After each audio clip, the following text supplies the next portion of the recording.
Hola, mi grupo está conformado por Karen Vanessa Peinado, Michael Gañán y mi persona, Sara María Ospina. Les vamos a venir a hablar acerca de la República Liberal. Los temas que vamos a tratar son el contexto inicial, los impactos que tuvieron en nuestra sociedad, los presidentes involucrados, la caída de la República Liberal y unas conclusiones. Bueno, en esta presentación vamos a explorar la historia liberal de Colombia, destacando los desarrollos políticos claves y los aspectos culturales que han dado forma a su sociedad. Bueno, en el contexto inicial, la República Liberal en Colombia abarcó desde 1930 hasta 1946. Marcó un periodo crucial de desarrollo histórico para el país. Después de más de 40 años, el Partido Liberal llegó al poder, dando paso a una ola de modernización, junto con un aumento de la violencia política. Algunas figuras claves fueron Enrique Olaya Herrera, Alfonso López Pumarejo y Eduardo Santos Montejo, de los cuales vamos a hablar más adelante. Estos jugaron roles fundamentales durante esta época. Los antecedentes de este periodo se remontan a la fundación del Partido Liberal en 1849, seguido por el dominio conservador de 1904 a 1930. A lo largo de este tiempo surgieron alianzas y oposiciones entre gremios económicos, partidos políticos y además la Iglesia.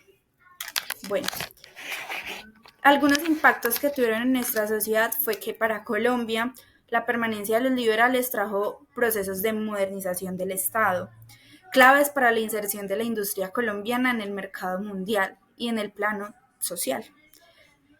Incluso se lograron restablecer las relaciones diplomáticas con Estados Unidos, que se encontraban muy deterioradas por los gobiernos conservadores. Bueno, en lo social se dio la legalidad de los sindicatos, se estableció la jornada laboral de 8 horas y se mejoró el que ya existía el Ministerio de Trabajo. También se fomentó la educación técnica y universitaria, permitiendo a las mujeres estudiar, obtener un título, heredar y también comprar propiedades. También se creó la Escuela de Policía General Santander, el SENA, y también se fortaleció la Universidad Nacional de Colombia. En los aspectos económicos se llevaron a cabo iniciativas proteccionistas para los industriales. También se creó FENALCO, la Federación Nacional de Comerciantes, y se estimuló la tecnificación del campo. Esto llevó a una importante migración de personas del campo a las ciudades para trabajar como obreros, lo que aumentó el número de habitantes y por ende el crecimiento y modernización de ciudades como Medellín, Cali y Bogotá. También se fundó la flota mercante Gran Colombiana, en asocio con Venezuela y Ecuador, la Radiodifusora Nacional y múltiples institutos especializados como el de Crédito Territorial, que sería fundamental para el crecimiento de las ciudades que ya mencioné. Bueno, ahora vamos a hablar acerca de los presidentes y sus mandatos. Como tal, en este periodo de la República Liberal, 3 presidentes fueron los que tuvieron como más impacto. El primero fue Enrique Olaya Herrera, que tuvo su mandato de 1930 a 1934. Luego estuvo Alfonso López Pumarejo de 1934 a 1938. Hasta ahí fue su primer mandato. Luego estuvo Eduardo Santos Montejo de 1938 a 1942 y luego volvió Alfonso López Pumarejo para su segundo mandato de 1942 a 1945. La República Liberal en Colombia comenzó en 1930 con la elección de Enrique Olaya Herrera como presidente. Su mandato de 1930 a 1934 marcó el fin de la hegemonía conservadora que había dominado el país durante casi 50 años. El contexto de su presidencia es que se asumió en un momento de transición política y de crisis económica debido a la Gran Depresión Mundial. Su gobierno buscó conciliar las tensiones entre liberales y conservadores, promoviendo una política de concentración nacional. Sus principales logros y políticas fueron la modernización del Estado, ya que implementó reformas para fortalecer la administración pública. También hay economía y agricultura, porque impulsó medidas para mitigar los efectos de las crisis, apoyando a los caficultores y promoviendo la industrialización. También la infraestructura, ya que fomentó la construcción de carreteras y la modernización del transporte. Habla también de educación y cultura, ya que se promovió la educación pública y la expansión del acceso a la cultura. También las relaciones internacionales, ya que fortaleció la diplomacia, especialmente con Estados Unidos, promoviendo inversiones extranjeras. Su gobierno sentó las bases para las reformas sociales y económicas que se profundizarían en las siguientes administraciones liberales, como las de Alfonso López Pumarejo.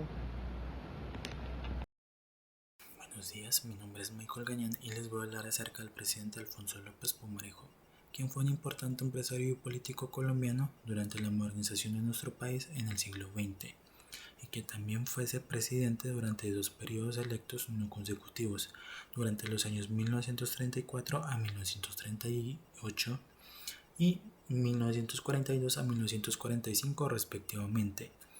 Y durante estos periodos de tiempo impulsó varias reformas importantes como lo serían la Revolución en Marcha, de la cual destacó en su primer gobierno, la cual consta de la modernización de la economía, el fortalecimiento de la educación y la ampliación de derechos sociales en nuestro país.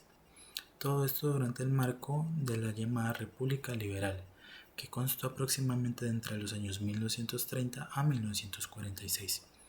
Y de sus mayores logros y más importantes podríamos decir que sería la Constitución de 1936, que buscaba una mayor intervención del Estado en la economía y la función social en la propiedad. También Alfonso López impulsó la educación pública y la universidad autónoma, con el fin de capacitar a las personas en todo tipo de ámbitos. Y también impulsó nuevas iniciativas como lo serían la jornada laboral de 8 horas y la posibilidad de crear sindicatos, lo cual no le gustó para nada a las élites colombianas del momento. Bueno, ahora vamos a hablar de Eduardo Santos Montejo. Para el periodo de 1938 a 1942, Eduardo Santos fue elegido como presidente liberal. Santos pertenecía al sector moderado del liberalismo y su gobierno fue denominado La Pausa, pues durante estos 4 años se interrumpieron algunas de las reformas sociales que se venían llevando a cabo durante el gobierno de Alfonso López Pumarejo. Sin embargo, cabe anotar que bajo su mandato se creó el Ministerio del Trabajo, cuyo objetivo era regular las relaciones de los obreros con los patrones. Como consecuencia de la Segunda Guerra Mundial, la suspensión de las exportaciones a Europa afectó a los productores de café y banano. El tiempo que las importaciones disminuyeron, lo cual obligó al gobierno a reforzar las políticas proteccionistas y a estimular el desarrollo industrial en el país. En relaciones internacionales, Santos estrechó los lazos con Estados Unidos. Tanto así que en lugar de declararse neutral en la Segunda Guerra Mundial, se alineó con los aliados y empezó a restringir las actividades políticas de los ciudadanos pertenecientes al eje, en especial a los alemanes. También en su gobierno se aprobó el sindicalismo en el país, se estableció el descanso remunerado de los domingos y festivos para los trabajadores y también se creó el Ministerio de Minas y Petróleo. En 1939, él fundó el Instituto de Crédito Territorial, el Instituto de Fomento Industrial y Municipal, el Fondo Nacional de la Ganadería, fundó la Radiodifusora Nacional de Colombia, entregó los cuarteles de Pamplona, Tunja y Manizales y también realizó algunas obras en Ciudad Universitaria de Bogotá. Se creó la Escuela de Cadetes de Policía General Santander y pasó a ser una entidad civil e inició el proyecto de la Flota Mercante Gran Colombiana para el impulso del café que se materializó durante el gobierno de Mariano Ospina Pérez en 1947. La República Liberal en Colombia ocurrió en 1946, cuando el Partido Conservador volvió al poder con la elección de Mariano Ospina Pérez. Este evento marcó el fin de un periodo de 16 años de gobiernos liberales, de 1930 a 1946 que habían impulsado reformas sociales, económicas y políticas importantes. Una de las causas de la caída de la República Liberal, o bueno, varias, son la división interna del liberalismo, porque para las elecciones de 1946 el Partido Liberal se dividió entre dos candidatos, Gabriel Turbay en el sector moderado y Jorge Eliezer Gaitán en el sector popular. Esta división debilitó al liberalismo y permitió que Mariano Ospina Pérez, que era el candidato conservador en ese momento, ganara con solo el 41% de los votos. También está el aumento de la violencia política.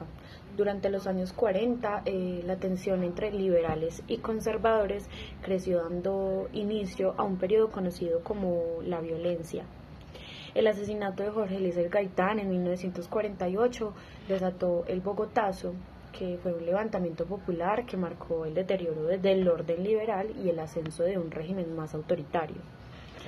La reacción conservadora también es una de las causas que, tras años de reformas liberales, los sectores conservadores y tradicionales, o sea, las iglesias, élites, terratenientes y empresarios, promovieron el regreso del conservatismo al poder. La crisis económica y social que en la Segunda Guerra Mundial afectó la economía colombiana, esto generó crisis y descontento social.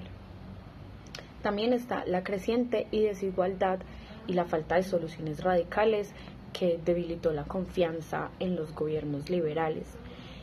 Y las consecuencias de la caída del liberalismo dan desde el inicio del gobierno conservador de 1946 a 1953, que impuso restricciones a los liberales y agudizó la violencia política.